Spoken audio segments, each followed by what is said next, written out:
যিহেতু এই বাতৰি বৰ্তমানত আজি যিজন নাম ওলাইছে সেইজন ব্যক্তিৰ কংগ্ৰেছ দলৰ লগত কোনো সম্পৰ্ক নাই, কংগ্ৰেছ দলৰ সদস্য নহয়, কংগ্ৰেছ দলৰ আইনী বিভাগৰ সদস্য নহয়।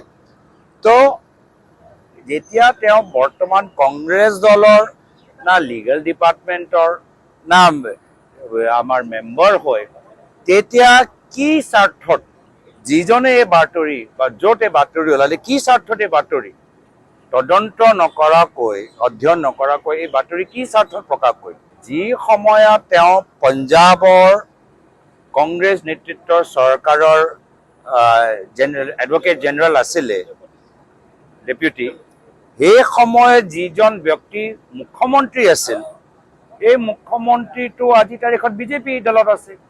কিন্তু এই যুক্তি হ'লেতো আমিও অভিযোগ আনিব পাৰোঁ।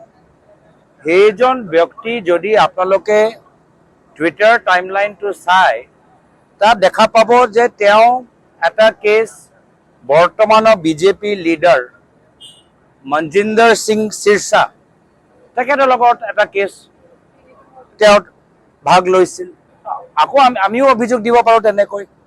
আৰু এটা যদি চাই তেওঁ টুইটাৰটোৱে চাব দেই, ভাৰত চৰকাৰ বৰ্তমানৰ কেন্দ্ৰীয় বিজেপি চৰকাৰৰ তেখেতৰ লগত তেওঁ কাম কৰিছে, নিজে তেওঁ কৈছে।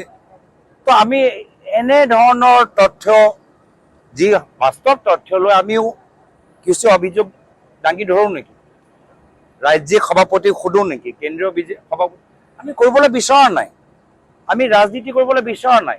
আৰু এই ধৰণৰ বোকা চেতিয়া ৰাজনীতি জুবিনদাৰ সম্পৰ্কত আমি কৰিবলৈ বিচৰা নাই।